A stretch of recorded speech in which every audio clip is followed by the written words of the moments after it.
청소부 딸 주제에 내 아들과 결혼을 해? 이 정도는 감사히 받아들여. 화려한 웨딩홀에서 시어머니가 신부의 뺨을 때리며 던진 충격적인 말입니다.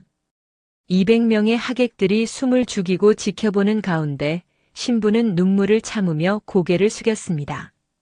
하지만 그 순간 신부의 아버지 강태석의 눈에는 차가운 분노가 타올랐죠.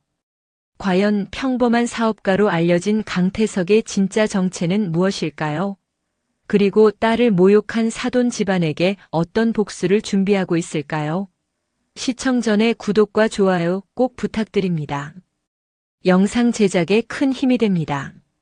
청소부 주제에 내 아들과 결혼을 해? 이 따귀쯤은 감사히 받아들여. 위선희의 날카로운 목소리가 웨딩홀 전체에 울려 퍼졌습니다. 200명의 하객들이 일제히 숨을 멈췄죠. 신부 할인의 하얀 뺨에는 붉은 손자국이 선명하게 남아 있었습니다. 너 같은 집안 출신이 우리 아들과 결혼한다는 게 말이 되니? 위선희가 다시 한번 차갑게 내뱉었습니다. 할인의 눈에서는 굵은 눈물이 떨어졌지만 그녀는 꾹 참고 고개를 숙였죠.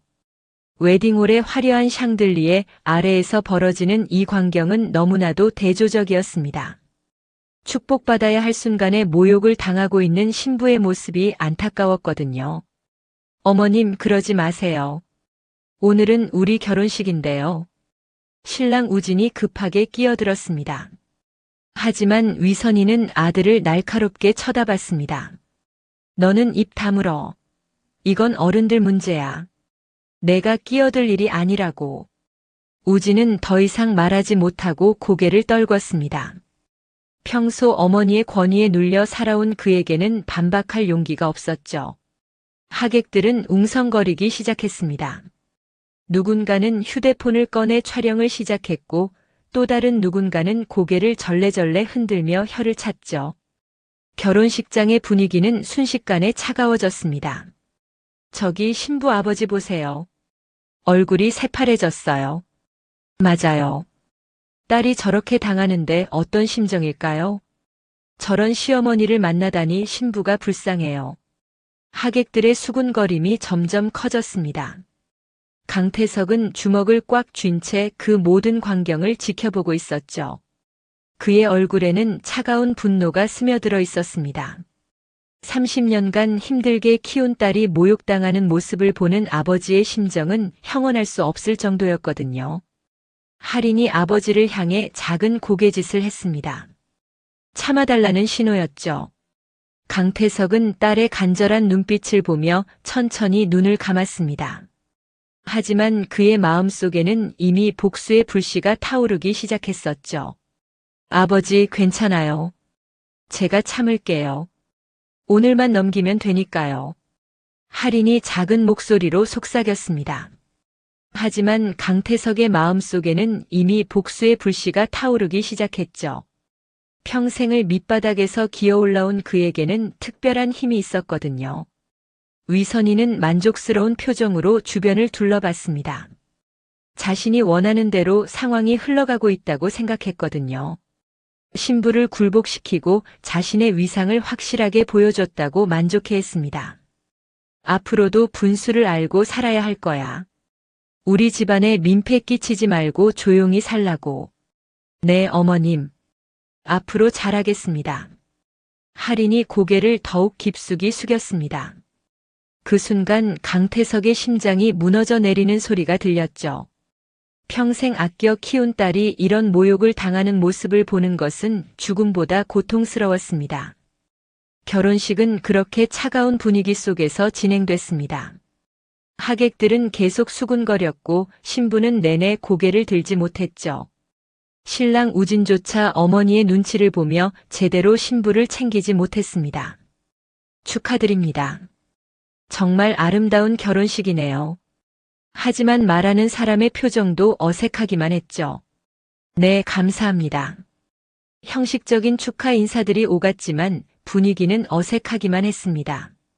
모든 사람들이 앞서 일어난 일을 떠올리며 불편해했거든요. 결혼식 촬영을 담당한 사진사도 당황한 표정으로 카메라를 들고 있었습니다. 강태석은 딸의 결혼식 내내 한마디도 하지 않았습니다. 그저 조용히 지켜볼 뿐이었죠. 하지만 그의 눈 속에는 차가운 결심이 서려 있었습니다. 오늘 일은 절대 그냥 넘어가지 않겠다는 의지가 불타고 있었거든요. 결혼식이 끝나고 할인이 아버지에게 다가왔습니다. 눈가에는 아직도 눈물 자국이 남아 있었죠. 아버지, 정말 죄송해요. 아버지 체면을 구겨뜨려서. 태석은 딸의 머리를 부드럽게 쓰다듬었습니다. 괜찮다. 내가 행복하면 그걸로 충분해. 아버지는 괜찮으니까 걱정하지 마라. 하지만 속으로는 전혀 다른 생각을 하고 있었죠. 위선희와 우진그룹에 대한 철저한 복수를 계획하고 있었습니다. 30년간 숨겨온 자신의 진짜 능력을 발휘할 때가 온 것 같았거든요. 그날 밤 강태석은 홀로 서재에 앉아 있었습니다. 책상 위에는 우진그룹 관련 자료들이 펼쳐져 있었죠. 컴퓨터 화면에는 우진그룹의 홈페이지가 떠 있었습니다. 위선희, 너는 내가 누군지도 모르고 내 딸을 건드렸구나. 그의 목소리는 차갑기 그지없었습니다. 평생 밑바닥에서 기어 올라온 강태석에게는 특별한 능력이 있었거든요. 바로 기업을 완전히 무너뜨릴 수 있는 능력 말입니다. 오늘 내가 내 딸에게 한 모욕은 절대 잊지 않겠다. 반드시 대가를 치르게 해주겠어. 강태석은 컴퓨터를 켜고 우진그룹에 대한 조사를 시작했습니다. 그의 손가락이 키보드 위를 빠르게 움직였죠. 오랜만에 사용하는 기업 분석 프로그램들이 하나씩 실행됐습니다. 결혼식에서 시작된 굴욕의 대가는 상상을 초월할 정도로 클 것이었습니다. 위선희는 아직 자신이 어떤 존재를 건드렸는지 전혀 모르고 있었거든요. 단순한 청소부 출신의 장인어른 정도로만 생각하고 있었죠. 새벽 2시가 넘어서야 강태석은 컴퓨터를 껐습니다. 이미 우진그룹의 기본적인 재무 구조는 파악했거든요. 겉으로는 멀쩡해 보이지만 속을 들여다보면 문제가 많은 회사라는 걸 직감할 수 있었습니다. 강태석은 새벽 2시까지 컴퓨터 앞에 앉아 있었습니다. 모니터에는 우진그룹의 각종 자료들이 떠 있었죠. 재무제표, 사업보고서, 관계사 현황까지 모든 정보를 수집하고 있었습니다. 역시 겉만 번지르르 하군. 속을 들여다보니 문제투성이야. 그가 중얼거렸습니다. 30년간 기업 재무 분석 전문가로 일했던 그의 눈에는 우진그룹의 문제점들이 선명하게 보였거든요. 일반인들은 절대 알 수 없는 미묘한 신호들이 곳곳에 숨어 있었습니다. 강태석의 과거는 누구도 모르는 비밀이었습니다. 겉으로는 평범한 사업가였지만 실제로는 대기업들도 두려워하는 재무조사 전문가였죠. 그의 진짜 이력을 아는 사람은 극소수에 불과했습니다. 20대 시절 청소부의 아들로 태어난 그는 밑바닥에서 시작했습니다. 남들이 잠들 때 공부하고 남들이 놀 때 일했죠. 회계사 자격증을 시작으로 각종 금융 관련 자격증을 취득했습니다. CPA, 세무사, 감정평가사까지 금융 분야의 모든 자격증을 보유하고 있었거든요. 그 노력의 결과로 국내 최대 규모의 회계법인에 입사할 수 있었죠. 거기서 그는 자신만의 독특한 능력을 발견했습니다.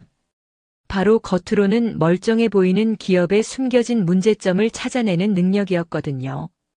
처음에는 단순한 회계 감사 업무를 담당했습니다.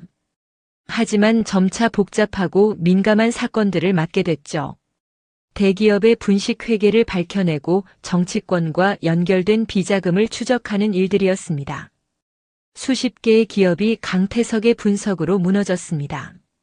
분식 회계를 하던 중견기업, 비자금을 조성하던 대기업, 탈세를 일삼던 재벌그룹까지 모두 그의 손에 의해 세상에 드러났죠. 그의 별명은 기업 킬러였습니다. 당시 재계에서는 강태석의 이름만 나와도 긴장했습니다. 그가 조사에 착수한다는 소문만 돌아도 주가가 폭락하곤 했거든요.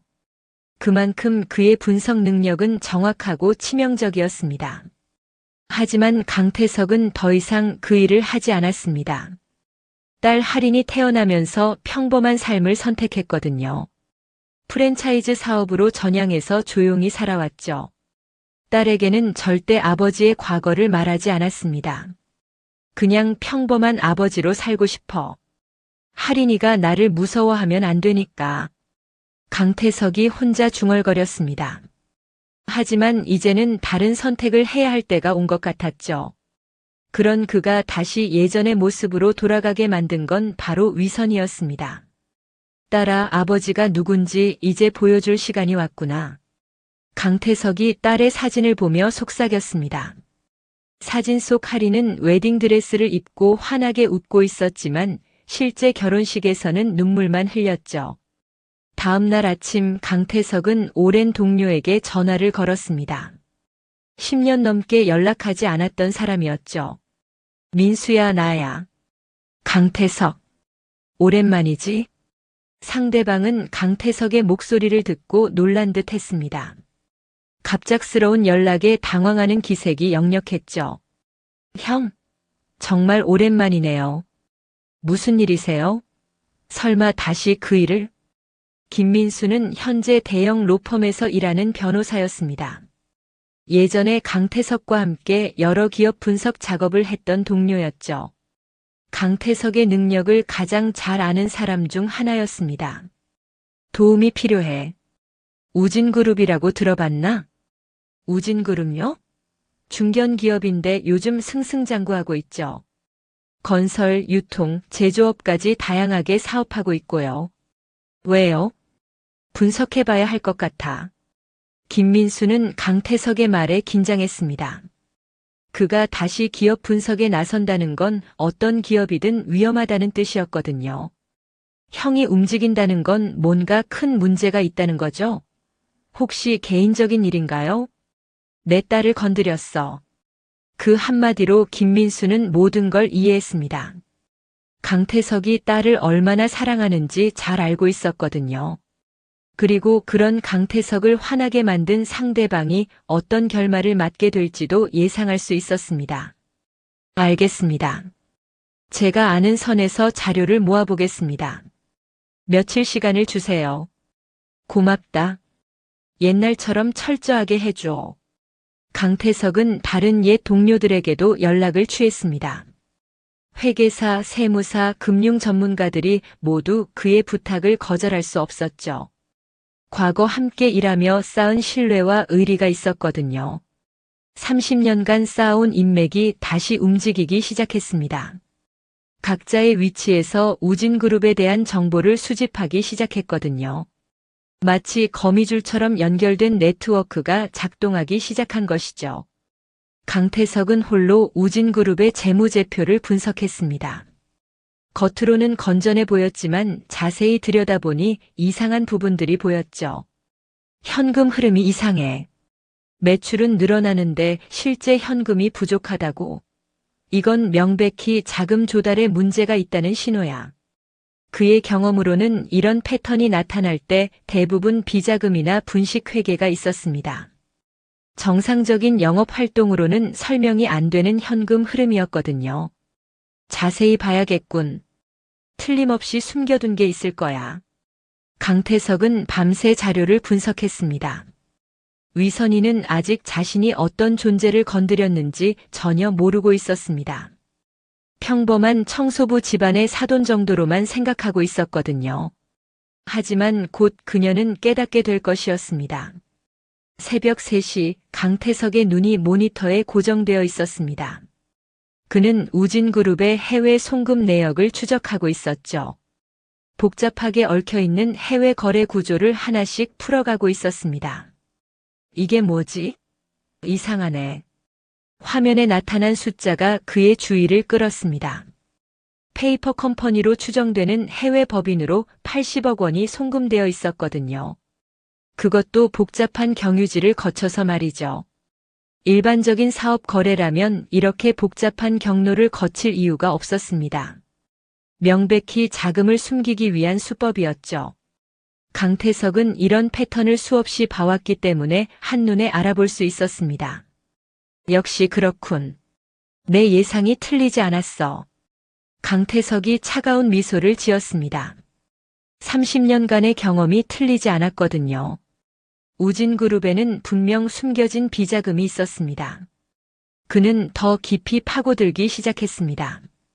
해외 페이퍼 컴퍼니의 실소유주를 추적하고 자금의 흐름을 하나하나 따라갔죠. 마치 실타래를 푸는 것처럼 복잡한 구조를 해체해 나갔습니다. 케이맨제도 버진아일랜드, 싱가포르까지 자금이 여러 나라를 거쳐서 흘러가고 있었습니다. 이런 복잡한 구조를 만든 이유는 단 하나였죠. 돈의 출처를 숨기기 위해서였습니다. 새벽 4시가 되자 전체적인 그림이 보이기 시작했습니다. 우진그룹은 표면적으로는 건전한 기업이었지만 실제로는 각종 불법 자금이 오가는 통로였거든요. 협력업체에서 받은 리베이트, 세금 포탈을 위한 가짜 거래, 심지어 정치권 로비 자금까지 모든 게 연결되어 있었습니다. 한 기업에서 이렇게 다양한 불법 행위가 이루어지는 경우는 드물었죠. 위선이, 네가 내 딸의 뺨을 친 순간 네 집안은 끝났다. 강태석의 목소리에는 확신이 담겨 있었습니다. 이 정도 증거라면 우진그룹을 완전히 무너뜨릴 수 있었거든요. 검찰 수사는 물론이고 국세청 세무조사까지 동시에 받게 될 것이었습니다. 다음 날 아침 강태석은 김민수에게 전화를 걸었습니다. 목소리에는 확신이 가득했죠. 민수야, 자료 정리됐어. 오늘 오후에 만날 수 있나? 네, 형. 그런데 혹시 뭔가 나왔나요? 목소리가 심상치 않은데요. 80억 정도의 비자금이 확인됐어. 이건 시작에 불과하고. 김민수는 숨을 들이켰습니다. 80억이라는 건 중견 기업에게는 치명적인 금액이었거든요. 더군다나 강태석이 시작에 불과하다고 했으니 실제 규모는 그보다 훨씬 클 것이었습니다. 제가 오후 3시에 형 사무실로 갈게요. 혹시 제가 준비해야 할 게 있나요? 변호사 입장에서 조언해 줄 수 있을 정도로 자료를 준비해뒀어. 와서 보고 판단해줘. 그 시각 우진그룹에서는 평범한 하루가 시작되고 있었습니다. 위선이는 며느리를 제대로 교육시켰다며 만족해하고 있었죠. 친구들과의 모임에서 자랑까지 하고 있었습니다. 그 청소부 딸이 앞으로는 함부로 나대지 못할 거야. 결혼식에서 확실하게 선을 그어놨거든. 위선이가 친구들에게 자랑스럽게 말했습니다. 마치 큰일이라도 해낸 것처럼 우쭐해하고 있었죠. 역시 처음이 중요해. 확실하게 선을 그어놔야 나중에 편하거든. 시어머니가 강해야 집안이 바로 서는 법이야. 맞아. 요즘 젊은 것들이 버릇이 없어서 말이야. 친구들도 위선이의 말에 동조했습니다. 하지만 그들은 몰랐죠. 위선이가 건드린 상대가 어떤 사람인지 말입니다. 오후 3시 김민수가 강태석의 사무실을 찾았습니다. 그의 손에는 두꺼운 서류 뭉치가 들려 있었죠. 우진그룹 관련해서 수집한 기본 자료들이었습니다. 형, 이거 정말 심각하네요. 김민수가 강태석이 정리한 자료를 보며 감탄했습니다. 불과 이틀 만에 이런 방대한 자료를 정리한 것이 놀라웠죠. 해외 페이퍼 컴퍼니만 12개, 비자금 규모는 최소 200억은 넘을 것 같습니다. 강태석이 자료를 꼼꼼히 설명하며 보여줬습니다. 김민수가 수집한 정보와 자신이 분석한 내용이 완벽하게 일치했죠. 이 정도면 검찰 수사는 물론이고 국세청 세무조사도 동시에 들어갈 수 있겠어. 네, 그리고 이건 더 충격적인데요. 김민수가 또 다른 자료를 꺼냈습니다. 정치인들과의 관계를 보여주는 자료들이었죠. 정치권 로비 자금으로 추정되는 돈이 매년 수십억씩 나가고 있어요. 이건 정말 큰 사건이 될 것 같습니다. 강태석은 고개를 끄덕였습니다. 예상했던 것보다 훨씬 큰 문제였거든요. 단순한 기업 비리를 넘어서 정치권까지 연결된 거대한 사건이 될 가능성이 높았습니다. 좋아. 이제 본격적으로 시작해보자. 30년 만에 다시 칼을 빼는 거야. 그의 눈에는 차가운 결의가 서려 있었습니다. 딸을 모욕한 대가를 치르게 할 시간이 온 것이죠. 우진그룹의 임직원들은 아직 아무것도 모르고 있었습니다. 하지만 곧 거대한 폭풍이 그들을 휩쓸 것이었거든요. 강태석이라는 이름의 태풍이 그들을 향해 다가오고 있었습니다. 강태석은 체계적으로 움직이기 시작했습니다. 30년간 쌓아온 인맥을 총동원해서 우진그룹의 비리를 파헤치기 시작했죠. 마치 거미줄처럼 촘촘하게 짜인 네트워크가 작동하기 시작했습니다. 첫 번째 연락을 받은 건 옛 동료 박 회계사였습니다. 현재 중견회계법인의 대표로 있으면서도 강태석과의 의리를 잊지 않고 있었죠. 태석아, 정말 오랜만이다. 무슨 일로 연락했나? 형, 우진그룹 알아? 혹시 접촉해 본 적 있어?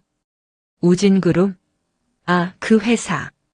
몇 년 전에 세무조사 한 번 받았는데 별 문제 없이 넘어갔어. 그때 우리 법인에서 자문했거든. 그때 뭔가 이상한 점은 없었어. 박 회계사가 잠시 생각에 잠겼습니다. 몇 년 전 일이지만 기억에 남는 부분이 있었거든요. 그러고 보니 해외 거래 부분에서 좀 이상했는데 용역비 명목으로 나간 돈이 실제 용역 내용과 맞지 않더라고. 근데 왜 갑자기? 자세한 건 나중에 얘기할게. 혹시 그때 자료 남아있나? 당연히 있지. 모든 세무조사 자료는 법정 보존 기간 동안 보관하거든. 필요하면 언제든지. 그날 저녁 박 회계사는 강태석에게 우진그룹의 세무조사 자료를 건네줬습니다. 두꺼운 파일 속에는 당시 검토했던 모든 내용이 들어있었죠. 이거 봐. 해외 용역비 명목으로 나간 돈이 너무 많아. 실제 용역 내용과 맞지 않거든. 당시에도 의심스러웠는데 명확한 증거가 없어서 넘어갔어. 강태석이 자료를 살펴보니 의심스러운 부분이 한두 개가 아니었습니다. 가짜 거래의 흔적들이 곳곳에 숨어 있었거든요. 역시 그때부터 문제가 있었군. 고마워, 형. 큰 도움이 됐어. 다음 날 강태석은 우진그룹과 거래했던 협력업체 대표를 만났습니다. 김민수가 연결해준 사람이었죠. 작은 건설업체를 운영하는 50대 남성이었습니다. 사장님, 우진그룹과 거래하면서 힘든 점은 없으셨나요? 협력업체 대표의 얼굴이 어두워졌습니다. 마치 고름이 터지듯 쌓여있던 불만이 터져나왔죠. 힘든 점이요? 한두 개가 아니죠. 계약 단가는 계속 후려치고 대금 지급은 맨날 늦고 말로는 상생한다면서 실제로는 우리를 쥐어짜기만 해요. 구체적으로 어떤 일들이 있었나요? 계약할 때는 분명히 한 가격이었는데 중간에 일방적으로 단가를 깎으라고 통보해요. 거절하면 다른 업체로 바꾼다고 협박하고요. 혹시 증거가 될 만한 자료가 있으신가요? 당연히 있죠. 이런 일이 한두 번이 아니거든요. 언젠가는 써먹을 줄 알고 다 모아놨어요. 협력업체 대표는 두꺼운 파일을 꺼냈습니다. 그 안에는 우진그룹의 갑질 행위를 증명하는 각종 자료들이 들어있었죠. 계약서와 실제 지급 내역이 다른 것, 일방적인 단가이나 통보서, 대금 지급 지연에 대한 항해 공문까지 모든 게 있었습니다. 심지어 통화 녹음까지 있었죠. 이 정도면 공정거래위원회 신고감이네요. 맞아요. 근데 우리 같은 작은 업체가 대기업 상대로 어떻게 해요? 그냥 참고 사는 거죠. 목구멍이 포도청이니까요. 강태석은 협력업체 대표의 말에 분노했습니다. 약자를 괴롭히는 우진그룹의 행태가 더욱 가증스러웠거든요. 사장님, 이제는 참지 마세요. 제가 확실하게 해결해 드리겠습니다. 며칠 후 뜻밖의 제보자가 나타났습니다. 우진그룹 경리부에서 일했던 전직 직원이었죠. 김민수의 지인을 통해 연결된 사람이었습니다. 실장님, 저 김경리입니다. 5년 전에 우진그룹에서 일했었는데요. 아, 그래요. 무슨 일로 연락하셨나요? 우진그룹 관련해서 조사하신다는 얘기를 들었어요. 제가 도움이 될 만한 자료가 있어서요. 김경리는 조심스럽게 USB 하나를 꺼냈습니다. 손이 살짝 떨리고 있었죠. 이 안에 비자금 관련 자료들이 들어있어요. 제가 퇴사할 때 몰래 복사해둔 거예요. 왜 그런 걸 보관하고 계셨나요? 언젠가는 써먹을 날이 올 줄 알았거든요. 그 회사가 얼마나 더러운 짓을 하는지 아니까요. 양심에 찔려서 참을 수가 없었어요. USB 안에는 충격적인 내용들이 들어있었습니다. 가짜 영수증으로 처리된 수십억 원의 지출, 실제로는 존재하지 않는 해외 거래 내역, 정치인들에게 전달된 후원금 명세까지 모든 게 다 있었죠. 이거 진짜예요? 조작된 건 아니고. 네, 제가 직접 처리했던 건들이에요. 당시에 너무 스트레스 받아서 증거로 남겨뒀던 거예요. 경리부장이 시키는 대로 가짜 서류를 만들고 허위 계상을 해야 했거든요. 강태석은 김경리에게 고마움을 표했습니다. 내부 고발자의 증언과 자료는 무엇보다 중요했거든요. 정말 큰 도움이 됐습니다. 혹시 더 아시는 분 있으면 연결해 주세요. 네, 같이 일했던 동료들이 몇 명 더 있어요. 다들 비슷한 고민을 하고 있을 거예요. 연락해 볼게요. 일주일 만에 강태석의 책상에는 우진그룹의 비리를 증명하는 수많은 자료들이 쌓였습니다. 비자금 조성, 탈세, 협력업체 갑질, 정치권 로비까지 모든 범죄 행위가 낱낱이 드러났죠. 이 정도면 충분해. 검찰, 국세청, 공정거래위원회 어디서든 수사할 수 있을 만큼의 증거가 모였어.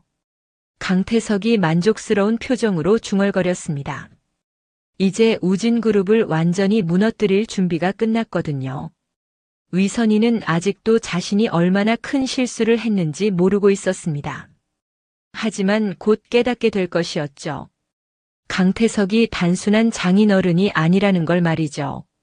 하리는 신혼집에서 남편 우진과 함께 저녁을 먹고 있었습니다.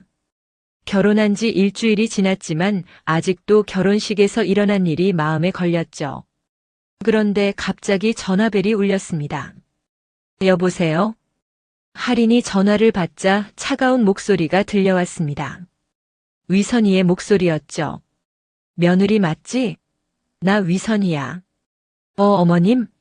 무슨 일이세요? 너희 아버지가 우리 회사 가지고 이상한 짓 하고 있다며? 뭔가 조사하고 다닌다던데? 하리는 무슨 말인지 이해할 수 없었습니다. 아버지가 무엇을 조사한다는 건지 전혀 몰랐거든요. 무슨 말씀이신지 모르겠는데요.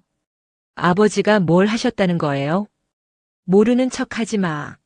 내 아버지가 우리 회사 조사하고 다닌다는 거 다 알고 있어. 이것저것 캐고 다니면서 말이야. 위선희의 목소리는 점점 날카로워졌습니다. 평소의 고상한 목소리와는 전혀 다른 거친 목소리였죠. 아버지한테 그만두라고 전해라. 안 그러면 너희 신혼은 지옥이 될 거야. 내가 가만히 있지 않을 테니까. 어머님, 아버지가 뭘 하셨다는 거예요? 저는 정말 모르겠어요. 위선희는 대답 대신 전화를 끊어버렸습니다. 하리는 멍하니 핸드폰을 바라봤죠. 갑작스러운 협박에 당황스러웠습니다. 여보, 무슨 일이야? 얼굴이 새파래졌네. 우진이 걱정스럽게 물었습니다.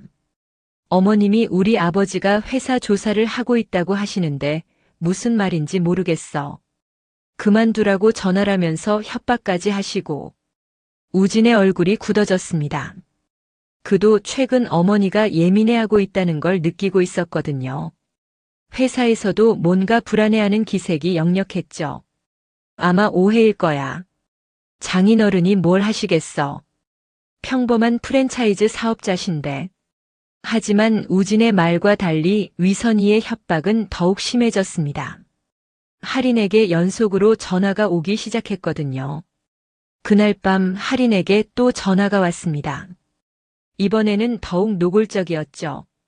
이번에는 더욱 구체적인 협박이었습니다. 내 아버지가 계속 이런 식으로 나오면 너희 남편 회사에서 잘릴 줄 알아. 내가 한마디만 하면 되거든. 어머님, 제발 그러지 마세요. 아버지한테 얘기해 볼게요. 정말 무슨 일인지 모르겠지만요. 그래, 확실하게 말해도 우리를 건드리면 가만히 있지 않을 거라고. 너희 신혼생활이 얼마나 비참해질지 각오하라고 전해. 위선이는 이번에도 일방적으로 전화를 끊었습니다. 하리는 눈물을 흘리며 남편을 바라봤죠. 여보, 어떻게 해야 할까요? 어머님이 계속 이런 식으로 협박하시면. 우진도 난감한 표정이었습니다.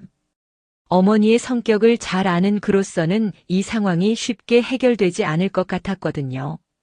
하리는 눈물을 흘리며 아버지에게 전화를 걸었습니다.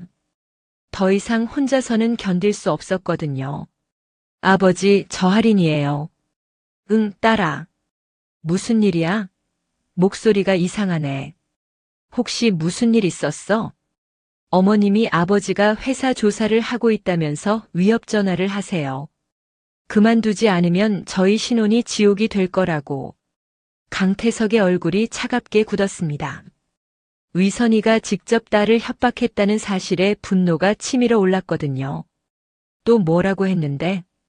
저희 신혼이 지옥이 될 거라고 하시고 남편이 회사에서 잘릴 거라고 협박하세요.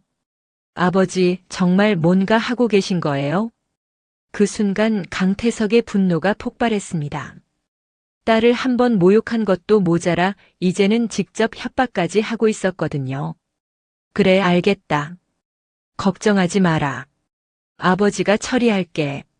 아버지, 그냥 그만두세요. 저는 괜찮아요. 참을 수 있어요. 할인이 울먹이며 말했습니다. 아버지 때문에 더 큰 문제가 생길까봐 걱정됐거든요. 아니다. 이제 더 이상 참지 않겠다. 내가 참는다고 해결될 문제가 아니야. 강태석의 목소리에는 확고한 결의가 담겨 있었습니다. 딸아, 아버지가 누군지 이제 보여줄 때가 됐구나. 더 이상 내가 고통받게 하지 않겠어. 아버지, 넌 아무 걱정하지 말고 행복하게 살기만 해. 아버지가 모든 걸 해결할 테니까. 앞으로는 누구도 너를 함부로 대하지 못할 거야. 전화를 끊고 강태석은 주먹을 꽉 쥐었습니다. 위선이가 딸을 직접 위협했다는 건 선전포고나 다름없었거든요. 이제 모든 선을 넘어버린 것이죠. 민수야, 나야. 계획을 앞당겨야겠어. 더 이상 기다릴 수 없어. 김민수가 놀란 목소리로 대답했습니다. 무슨 일이세요, 형? 목소리가 심상치 않은데요. 위선이가 내 딸을 직접 협박하기 시작했어. 신혼이 지옥이 될 거라면서 위협 전화까지 하고 있어. 이제 더 이상 기다릴 수 없어. 알겠습니다. 모든 자료 정리해서 내일 검찰에 제출하죠. 준비는 다 끝났으니까요. 검찰뿐만 아니라 국세청, 공정거래위원회, 언론까지 동시에 움직여. 한 번에 끝장내버리자. 네, 그렇게 하겠습니다. 내일 아침부터 바로 시작하죠. 강태석은 딸의 눈물을 생각하며 이를 악물었습니다. 위선이는 자신이 어떤 실수를 했는지 곧 깨닫게 될 것이었죠. 그 시각 위선이는 친구들과 함께 고급 레스토랑에서 식사를 하고 있었습니다. 며느리를 협박한 일을 자랑스럽게 얘기하고 있었죠. 그 청소부 영감이 감히 우리를 건드려? 웃기고 있네. 며느리한테 확실하게 경고해줬어. 맞아. 분수를 몰라도 너무 모르는 거 아니야? 처음부터 확실하게 선을 그어놔야 해. 친구들도 위선희의 말에 동조했습니다. 하지만 그들은 몰랐죠. 위선희가 건드린 상대가 얼마나 무서운 사람인지 말입니다. 위선희의 오만함은 곧 산산조각이 날 것이었습니다. 강태석의 사무실은 전쟁을 준비하는 작전실 같았습니다. 책상 위에는 우진그룹의 비리를 증명하는 수백 장의 자료들이 정리되어 있었죠. 각종 증거 서류들이 체계적으로 분류되어 쌓여 있었습니다. 민수야, 검찰 쪽 준비는 어떻게 됐나? 김민수가 두꺼운 서류 뭉치를 들고 답했습니다. 그의 얼굴에는 자신감이 가득했죠. 완벽합니다, 형. 경제범죄 전담부 검사님이 직접 검토하신다고 하더군요. 이 정도 증거면 바로 수사에 착수할 수 있다고 하셨어요. 좋아. 국세청 쪽은 박 회계사가 담당하고 있는데 이미 세무조사 준비가 끝났다고 합니다. 탈세 규모만 200억이 넘을 것 같다고 하더군요. 강태석은 고개를 끄덕였습니다. 30년간 쌓아온 인맥이 빛을 발하고 있었거든요. 각 분야의 전문가들이 모두 움직이고 있었습니다. 언론 쪽도 준비됐나? 네, 경제 전문 기자 3명이 대기하고 있습니다. 특종 준비 완료된 상태예요. 방송 3사와 주요 일간지 모두 연결되어 있습니다. 김민수가 자신 있게 대답했습니다. 이 정도 규모의 수사라면 언론의 관심도 클 것이었거든요. 그날 저녁 강태석은 모든 관련자들을 불러 마지막 점검에 들어갔습니다. 사무실에는 김민수, 박 회계사, 협력업체 대표, 전직 직원 김경리까지 모두 모였죠. 자, 이제 마지막 확인해보자. 검찰 제출용 자료부터 보자. 김민수가 정리된 자료를 펼쳐 보였습니다. 방대한 양의 자료가 체계적으로 정리되어 있었죠. 비자금 조성 관련 증거 150페이지, 탈세 관련 증거 200페이지, 정치권 로비 관련 증거 100페이지입니다. 모든 증거의 출처와 신빙성을 명시했고요. 박 회계사도 자료를 꺼냈습니다. 세무 전문가답게 완벽한 자료를 준비했죠. 세무조사용 자료는 총 300페이지, 해외 페이퍼 컴퍼니 관련 자료까지 모두 포함되어 있습니다. 특히 조세 회피를 위한 복잡한 해외 거래 구조를 완전히 해부했어요. 협력업체 대표도 자신의 자료를 정리해서 가져왔습니다. 피해 업체들의 생생한 증언이 담겨 있었죠. 갑질 관련 증거는 50개 업체 분량입니다. 이 정도면 공정거래위원회 중징계감이죠. 통화 녹음 파일까지 있으니 완벽합니다. 전직 격리 직원 김경리도 마지막 자료를 건넸습니다. 내부자만이 알 수 있는 핵심 정보들이었죠. 내부 고발용 자료입니다. 가장 핵심적인 비리 내용들만 정리했어요. 회계장부 조작, 가짜 영수증 처리, 비자금 조성 과정까지 모든 게 다 들어 있습니다. 강태석은 모든 자료를 꼼꼼히 살펴봤습니다. 변호사 출신인 김민수조차 감탄할 만큼 완벽한 자료였죠. 형, 이 정도면 한 번에 끝장낼 수 있겠는데요? 이런 완벽한 증거 자료는 처음 봅니다. 그래야지. 위선이가 내 딸을 건드린 대가를 확실히 치르게 해야 해. 반쪽짜리 복수는 의미가 없어. 강태석의 눈에는 차가운 결의가 서려 있었습니다. 30년 만에 다시 칼을 빼든 그의 각오가 느껴졌죠. 내일 아침 9시에 검찰 제출, 동시에 국세청 신고, 오후 2시에 언론 브리핑이다. 모든 걸 동시에 터뜨리는 거야. 모든 사람들이 고개를 끄덕였습니다. 완벽한 3중 포위망이 완성된 것이죠. 우진그룹으로서는 피할 방법이 전혀 없는 상황이었습니다. 그런데 형, 혹시 우진그룹에서 미리 눈치채고 증거 인멸할 가능성은 없을까요? 김민수가 걱정스럽게 물었습니다. 그런 시간적 여유를 주지 않을 거야. 동시다발적으로 터뜨리면 대응할 시간이 없어. 그게 핵심이거든. 강태석의 전략은 완벽했습니다. 상대방이 대응할 틈을 주지 않고 한 번에 모든 것을 무너뜨리는 것이었죠. 그 시각 위선이는 자신의 저택에서 편안하게 드라마를 보고 있었습니다. 내일 자신에게 어떤 일이 일어날지 전혀 모른 채 말이죠. 그 청소부 영감이 우리한테 뭘 할 수 있겠어. 그냥 허세나 부리고 있는 거겠지. 며느리 하나 제대로 못 다루는 주제에. 위선이는 여전히 강태석을 우습게 보고 있었습니다. 자신이 얼마나 큰 실수를 했는지 전혀 깨닫지 못하고 있었거든요. 우진그룹 본사도 평온했습니다. 임직원들은 내일부터 시작될 폭풍을 전혀 예상하지 못하고 있었거든요. 야근하는 직원들은 일상적인 업무에만 집중하고 있었습니다. 강태석은 마지막으로 딸 할인에게 전화를 걸었습니다. 복수를 시작하기 전에 딸에게 마지막 인사를 하고 싶었거든요. 딸아, 내일부터는 아무도 너를 함부로 대하지 못할 거야. 아버지, 무슨 말씀이세요? 혹시 정말 뭔가 하고 계신 거예요?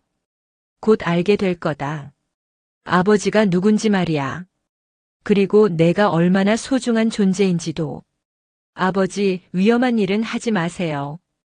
저는 괜찮으니까요. 위험한 건 아니야. 그냥 정의를 실현하는 것뿐이야. 잘못한 사람이 대가를 치르게 하는 거지. 전화를 끊고 강태석은 창밖을 바라봤습니다. 내일이면 모든 게 끝날 것이었거든요. 30년 전 청소부의 아들이었던 그가 이제는 대기업을 무너뜨릴 수 있는 힘을 가지게 된 것이죠. 위선이, 내일 아침이 내 인생의 마지막 평온 시간이 될 거야. 내 딸을 모욕한 대가가 얼마나 큰지 깨닫게 해주겠어. 강태석의 독백과 함께 복수의 마지막 밤이 깊어갔습니다. 모든 준비가 끝났고 이제 실행만 남았죠. 다음 날 아침 9시 서울중앙지검에는 우진그룹 관련 고발 자료가 접수됐습니다. 동시에 국세청에도 탈세 신고가 들어갔죠. 완벽하게 짜인 시나리오가 시작된 것이었습니다. 담당 검사가 자료를 보고 깜짝 놀랐습니다. 이렇게 체계적이고 완벽한 고발 자료는 처음 봤거든요. 이거 정말 대단한데요. 누가 이렇게 완벽하게 정리했죠? 고발인이 전문가인 것 같습니다. 이 정도 자료면 바로 수사에 착수해도 될 것 같은데요. 오전 10시 위선이는 평소처럼 고급 호텔 로비에서 친구들과 차를 마시고 있었습니다. 어제 며느리를 협박한 일을 자랑하고 있었죠. 그런데 갑자기 기자들이 몰려들었습니다. 플래시가 터지고 카메라가 돌아가기 시작했죠. 위선이 회장 부인 맞으시죠? 네. 누구세요? 왜 갑자기 이러세요? 우진그룹 비자금 80억 의혹에 대해 어떻게 생각하십니까? 위선이는 당황했습니다. 무슨 말인지 이해할 수 없었거든요. 비자금이라는 단어 자체가 생소했습니다. 비자금이 뭐예요? 무슨 소리 하는 거예요? 저는 아무것도 모르는데요. 해외 페이퍼 컴퍼니를 통한 자금 세탁 의혹은 사실입니까? 협력업체 갑질과 대금 지급 지연 문제는 어떻게 해명하시겠습니까? 기자들의 질문이 쏟아졌습니다. 위선이는 얼굴이 새파래졌죠. 상황을 전혀 이해할 수 없었거든요. 잠깐요. 저는 아무것도 모르는데요. 이게 무슨 일이에요? 며느리 결혼식에서 벌인 갑질 행위에 대해서는 어떻게 생각하시나요? 플래시가 터지고 카메라가 돌아갔습니다. 위선이는 가방으로 얼굴을 가리며 급하게 자리를 떴죠. 친구들도 당황해하며 따라 나왔습니다. 같은 시각 우진그룹 본사에는 검찰과 국세청 공무원들이 동시에 들이닥쳤습니다. 대형 트럭 여러 대가 회사 앞에 정차했죠. 압수수색 영장입니다. 모든 직원은 자리에서 움직이지 마세요. 무슨 일입니까? 영장을 보여주세요. 공무원이 영장을 보여주자 우진그룹 임직원들은 경악했습니다. 검찰과 국세청이 동시에 온다는 건 보통 일이 아니었거든요. 회계 관련 서류와 컴퓨터 하드디스크를 모두 압수합니다. 금고도 열어주세요. 현금과 귀금속도 확인해야 합니다. 회장실부터 격리부까지 모든 사무실이 뒤져졌습니다. 수십 명의 공무원들이 체계적으로 증거를 수집하고 있었죠. 사무실은 순식간에 아수라장이 됐습니다. 직원들은 불안해하며 서로 수군거렸죠. 도대체 무슨 일이야? 왜 갑자기 이런 일이? 비자금이 뭔지 알아? 뉴스에서 그런 얘기 들었는데. 회장님은 어디 계시지? 이런 큰일이 났는데. 우진그룹 회장은 급하게 회사로 달려왔지만 이미 늦었습니다. 모든 계좌가 동결되고 자산이 압류된 상태였거든요. 도대체 무슨 일입니까? 왜 이런 일이 일어나는 거죠? 비자금 조성과 탈세 혐의로 수사가 시작됐습니다. 협조해 주시기 바랍니다. 회장은 멍한 표정으로 자신의 사무실이 뒤져지는 모습을 바라봤습니다. 30년간 쌓아온 모든 것이 무너져 내리고 있었거든요. 오후 1시 언론에서는 속보가 나갔습니다. 모든 방송사와 신문사에서 일제히 보도하기 시작했죠. 속보입니다. 중견기업 우진그룹이 비자금 조성과 탈세 혐의로 검찰 수사를 받고 있습니다. 수사 규모로 볼 때 200억 원 이상의 대규모 비리일 것으로 추정됩니다. 위선희는 집에서 뉴스를 보며 충격에 빠졌습니다. 자신의 눈을 의심할 수 없었거든요. 이게 무슨 일이야? 도대체 누가 이런 짓을? 우리가 뭘 잘못했다는 거야? 그때 남편인 우진그룹 회장이 집으로 돌아왔습니다. 그의 얼굴은 초췌했죠. 하루 만에 10년은 늙어 보였습니다. 여보, 이게 도대체 무슨 일이야? 뉴스에서 우리 얘기가 나오던데. 모르겠어. 갑자기 검찰에서 압수수색을 나왔는데 비자금이 어쩌고저쩌고 하더라고. 완전히 준비된 것 같더라고. 위선희의 머릿속에 한 사람이 떠올랐습니다. 며칠 전부터 계속 신경 쓰였던 그 사람 말이죠. 설마 그 청소부 영감이? 며느리 아버지 말이야. 뭐라고? 말도 안 되는 소리야. 회장은 코웃음을 쳤습니다. 하지만 속으로는 불안했죠. 그런 사람이 우리를 어떻게 해? 말도 안 되는 소리야. 그냥 우연의 일치일 거야. 하지만 위선희의 불안감은 점점 커졌습니다. 며느리를 협박한 직후에 이런 일이 일어난 게 우연이라고는 생각되지 않았거든요. 오후 3시 더 충격적인 뉴스가 나왔습니다. 이번에는 위선희 개인에 대한 보도였죠. 우진그룹 회장 부인 위선희 씨가 며느리 결혼식에서 벌인 갑질 행위가 화제가 되고 있습니다. 결혼식 현장에서 촬영된 영상까지 공개되며 위선희의 얼굴이 전국에 알려졌죠. 하객들이 찍은 영상이 SNS를 통해 퍼지기 시작한 것이었습니다. 청소부 딸을 며느리로 맞이할 수 없다며 신부의 뺨을 때린 충격적인 장면입니다. 네티즌들은 위선희의 행동에 분노했습니다. 댓글에는 비난이 쏟아졌죠. 위선희는 망연자실했습니다. 자신의 인생이 하루 만에 무너져 내리고 있었거든요. 저녁 6시 우진그룹 본사와 회장 자택에 압류 딱지가 붙었습니다.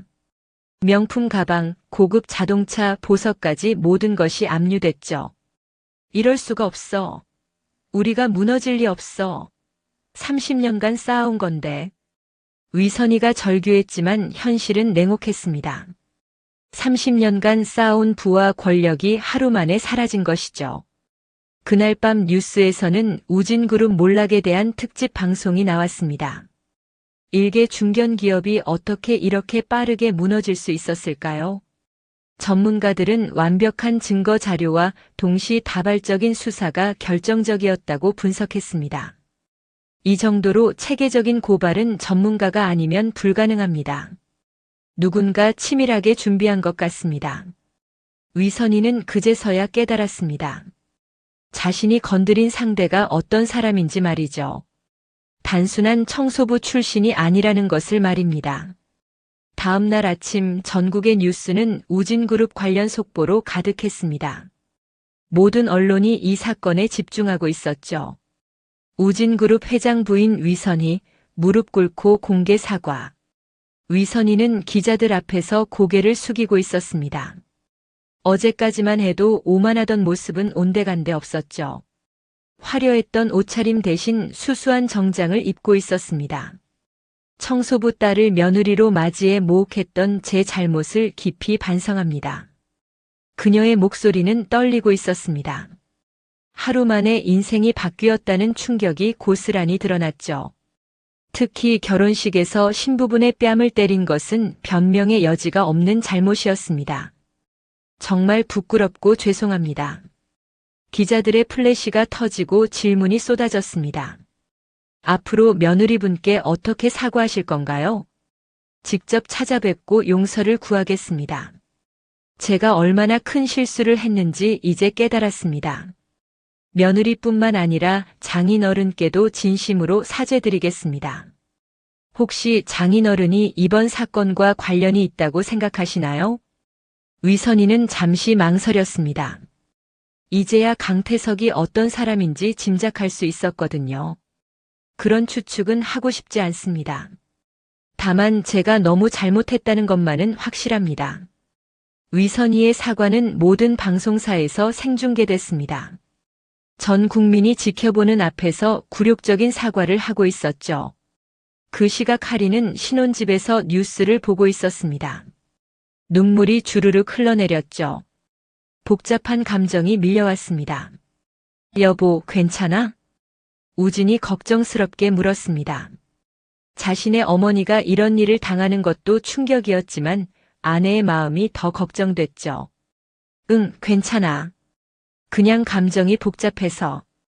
어머님도 많이 힘드실 것 같아. 하리는 복잡한 심정이었습니다. 시어머니가 무너지는 모습을 보니 복잡했거든요. 분노와 동정이 교차했습니다. 우진도 마음이 편하지 않았습니다. 어머니의 잘못이지만 가족이 무너지는 모습을 보는 건 고통스러웠거든요. 여보, 우리 어머님께 찾아가 볼까? 이런 상황에서 혼자 두면 안 될 것 같아. 할인이 남편을 바라봤습니다. 원망할 만도 한데 이런 마음을 가져주는 아내가 고마웠죠. 오후에 강태석이 딸을 찾아왔습니다.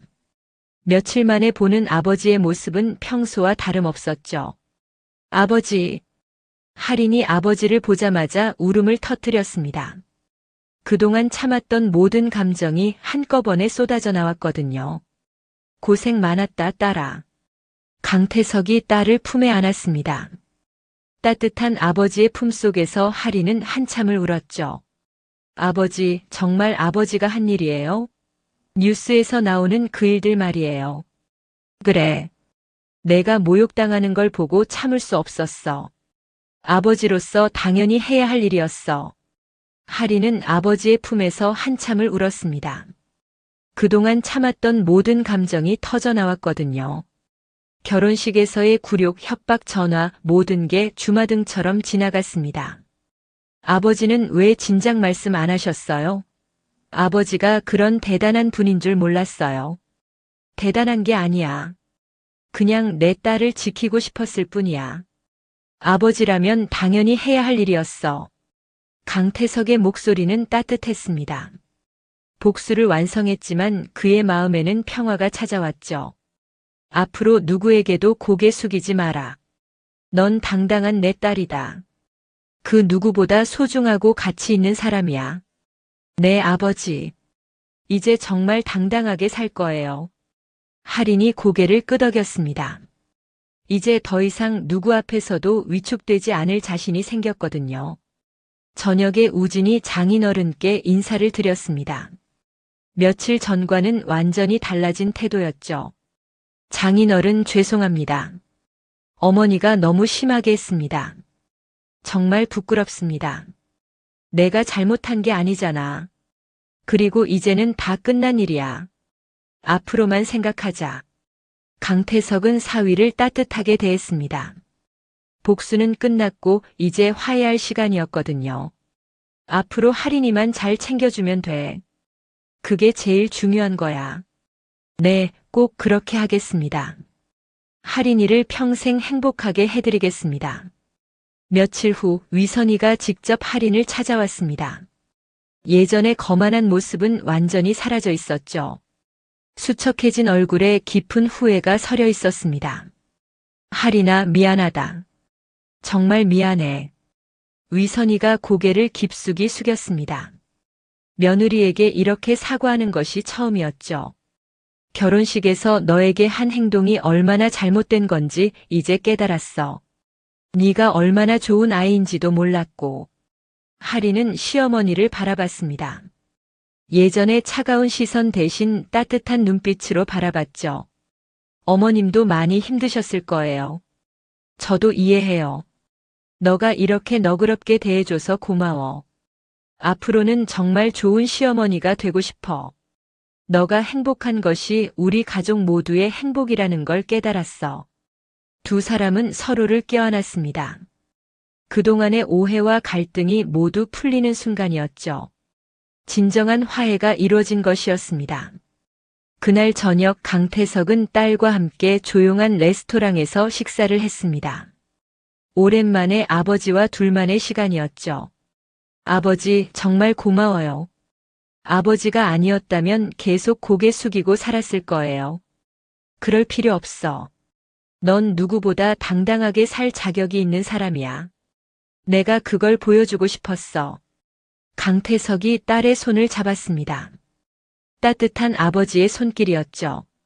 아버지가 청소부의 아들로 태어나서 여기까지 온 것처럼 너도 당당하게 살아가길 바라. 출신이 중요한 게 아니라 어떻게 사느냐가 중요해. 네, 아버지. 이제 정말 당당하게 살 거예요. 아버지의 딸답게요. 웨딩홀에서 시작된 굴욕은 이렇게 완벽한 복수로 마무리됐습니다. 강태석은 딸을 지켜냈고 하리는 당당한 며느리가 될 수 있었죠. 위선이도 이제는 진심으로 며느리를 아끼는 시어머니가 됐습니다. 때로는 큰 시련이 사람을 변화시키기도 하는 법이니까요. 자신의 잘못을 깨닫고 진심으로 반성하게 된 것이죠. 하리는 이제 누구에게도 고개 숙이지 않습니다. 아버지가 보여준 강인함을 물려받아 당당하게 살아가고 있거든요. 시어머니와의 관계도 완전히 회복됐습니다. 그리고 강태석은 다시 평범한 아버지로 돌아갔습니다. 딸을 지키는 일이 끝났으니 더 이상 복수의 칼을 들 필요가 없었거든요. 진정한 승리는 복수가 아니라 사랑하는 사람을 지켜내는 것이었습니다. 강태석은 그것을 완벽하게 해냈고 가족 모두가 행복을 되찾을 수 있었죠. 오늘 이야기가 좋으셨다면 구독과 좋아요, 알람 설정 잊지 마시고 소중한 댓글 하나가 정말 큰 힘이 됩니다. 시청해 주셔서 진심으로 감사드립니다.